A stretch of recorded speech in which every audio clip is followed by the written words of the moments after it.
What's up, guys? It's Study Frame. Welcome to Warframe School. Today's lesson is going to be the Warframe evaluation problem. Now, what is the Warframe evaluation problem? I'm glad you asked. First of all, Warframe evaluation is very popular. I mean, look at the views on these videos. Good God. Because people inherently want to know which frames / if their favorite frames are the best frames in the game, while also acknowledging which frames need a buff or a rework in order to help them fit the modern Warframe standards.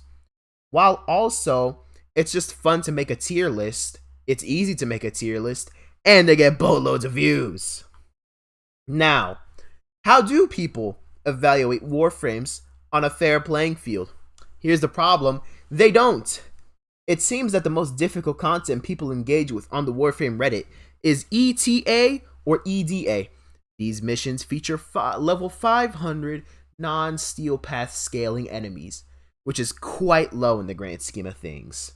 A significant amount of challenge in those modes is that your loadouts are random and you're randomly given heavy modifiers, heavily gimping certain Warframes and heavily boosting other Warframes. It's just kind of difficult, as in for most frames to actually work like they're supposed to. While also, there's only around 2 times the amount of people, less than that do level cap than do base star chart.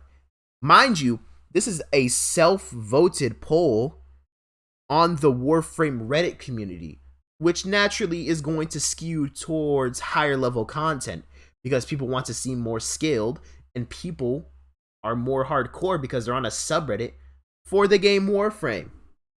Now, there's a big problem with this. Warframe is too easy to properly evaluate Warframes. Warframe is an extremely easy game.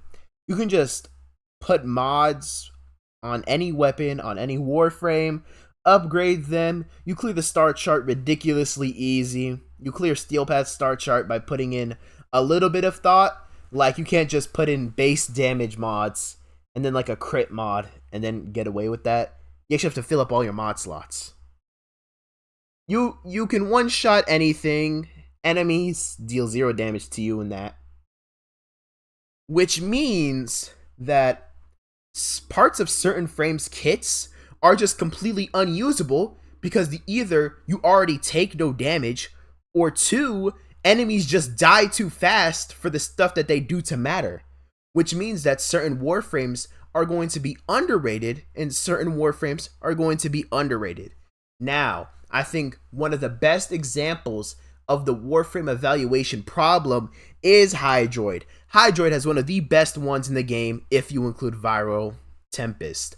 This thing gives full armor strip, full viral procs in an area for a very long duration at base. It's pretty absurd. He has one of the best passives in the game. Corrosive damage is a full armor strip. He has a status cleanse and a mobility tool in the same ability with Tidal Surge. Plunder, that adds corrosive damage and armor strip to all of your weapons because they have corrosive damage, essentially making any weapon viable.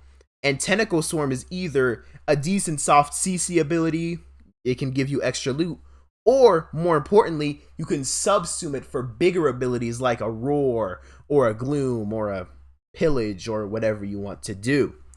Hydroid is quite the absurd Warframe, and yet it doesn't matter. You know why? Because the game is too easy.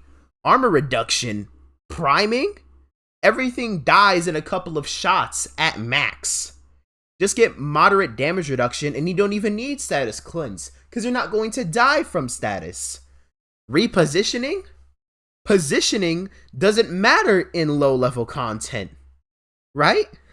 So, to pretty much conclude, the content that most Warframe players do fundamentally changes the viability of many frames, leading to a warped perception by the community about the power of these frames. This is my lesson on the Warframe evaluation problem. Like, comment, subscribe, do all that. Give me more ideas for my next videos. Alright, we out.